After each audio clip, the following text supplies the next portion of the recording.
こんにちは、防災タイムです。西川さん、よろしくお願いいたします。はい、よろしくお願いします。どうも。ですね、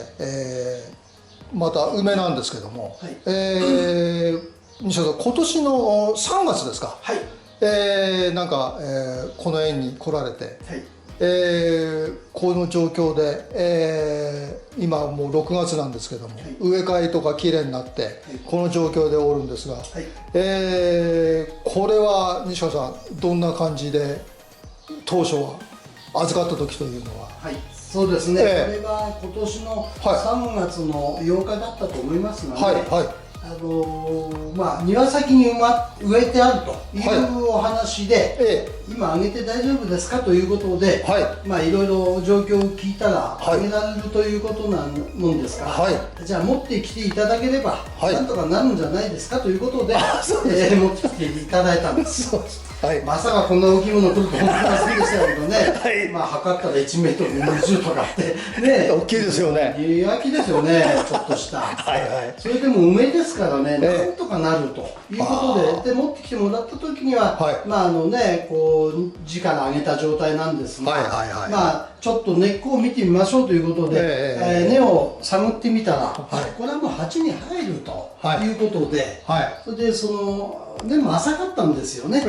やはりこれもっと盆栽として鉢入ってたのかなというところが見受けられたもんですから、で根を処理することで鉢へ収まることができました、でもこの輪花鉢のこの薄いところを入れるということでね、考えて当初からいたんですが、植えてみたら皆さん見てらっしゃる方が驚いてしまいまして、こんな薄い鉢入っちゃって大丈夫ですかということなんですが、梅はね、骨があればもう楽々また育つし、大丈夫ですよという話して、今回に至ってるわけなんですが、非常に元気がいいです。それで針金をかけながら、一部は葉刈りをしてあるんですよ。要するに先端の方の葉は残してるんですが、奥の方を葉刈りしてあるんですよね。これはどういうことかというと、先端、全部全葉刈りしても構わないんですが、奥の方の葉刈りをすることによって葉芽が出てきまして、今年は葉芽で終わるんですが、来年からそれが枝になってきますから、小枝を作る準備として今奥の方の葉刈りをして先端の葉だけを残していると、こういうことなんですよ。だからそれは作業をする段階の今初期の仕事として今こういう状態でいるわけですよね。これで全然また構想しているものがあって、本当に面白い木に変わっていくんじゃないかなという楽しみはあるんですがね。この後また今日はそうですね、これからまたね、こんなことするのというようなちょっとね、考えてることがありまして、もう当然この下はこういうふうにいろいろ作ってあるんですが、この上はもう手つかずで今いるわけですよ。ということはもうこの上はもういらないという判断のもとに手をつけてないですもん。いらないんですか？いらないんです。ということは取っちゃうんですか？大きすぎるものですから、これから取ろうと。取るんですか？やっぱり取るという意味に関しては何かと言いますと、木の面白みを見ると、この幹の流れは水上にいいんですよ、動きがあって、筋としてはいいんですよ。しかし、面白みというところでもう一つ考えたときに、私は何を見たかというと、ここに注目したんですね、この動きに。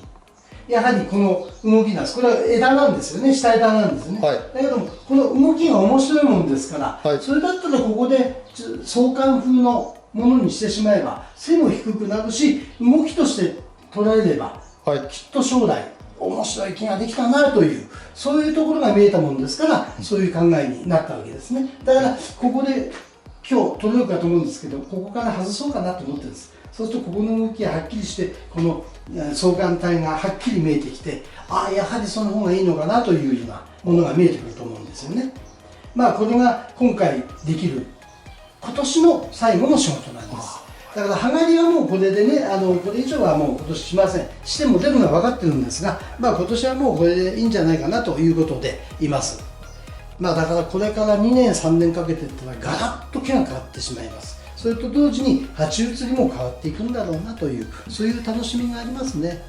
非常に梅っていうのは私は好きで面白くて、2年3年って言ったらガラッと変わりますもんで、やりがいがあるというか、楽しむんですね、梅っていうのはね。当然これは種類としては思いのままという花で咲き分けなんです。ピンク、白、絞り、赤、いろんな花が咲いてくれて非常に楽しませてくれてます。で、思いのままは今盆栽界では今から50年ぐらい前は非常に思いのままっていうのが流行ったんですけど、この頃思いのままってあんまり聞かないですよね。ないんじゃなくて、やはり流行りがなくなっちゃったらこうどっかに消えていっちゃったっていうような感じが多いですよね。でもやはりこういうものを見せてもらうと、なんとかまたここからこう作ってみて楽しんでみたいかなというような、それで今回こんなところで一つやってみようかなということで見ていました。はい、よろしくお願いします。はい、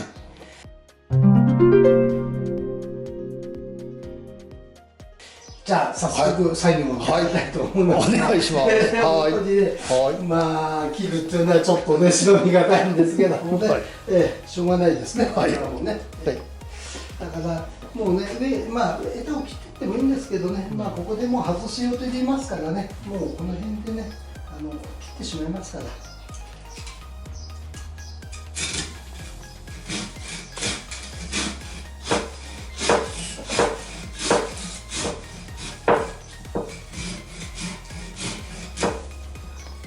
で動きが出たと思うんですよ。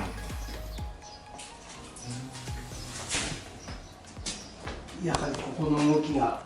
出てきて、動きとしては非常に面白い。後ろへ木は逃げてってるんですが、やはりこういう流れなんですよね、面白みはね。その辺がこれから、まあ当然こういう枝をこれからも作りながらいくんですが、やはりここに面白みを感じたっていうのが一つのきっかけになったわけですよね。まあ当然木も小さくなりましたしね。ただあとまだこういう裏の方の枝っていうのはこれからね時間をかけて作っていくという、まあそれもこれからの木作りの楽しみの一つとして、やっていけるのかなと思います。おそらくこれで背丈としては1メートル20あったものが今は85センチぐらいになりましたね。随分小さくなりましたね。まあこれでまあ持ち運びもあれですし、どこかへ飾るにもいいんじゃないかなというようなことでね、やっています。それであとこういう針金を今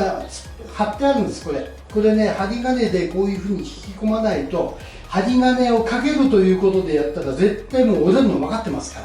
ら、だからこういういろんな工夫をして針金で引っ張ってあるんです。でこれを針金はおそらく今年の10月にはもう取れます。取った時にはもう元に戻りません。もうこの形でいますから、だからそれまではこのままにしておくということで、これからまあ管理していくということですね。それと、これもやはりこれからの肥料をどんどんやって、まあもうしばらく肥料きますから、やってもっと規制上げて、これから夏を耐えてもらうということで、管理していこうかなと思ってます。非常に楽しみのある木で、また次回いつかまた発表できる時があれば皆さんに見ていただければと思って、やっていきたいと思います。ありがとうございます。また、何ヶ月、まあ今年では来年また、そうですね。はい、お会いできればと思います。ありがとうございます。はい、すみません、ありがとうございます。どうもありがとうございました。よろしくお願いします。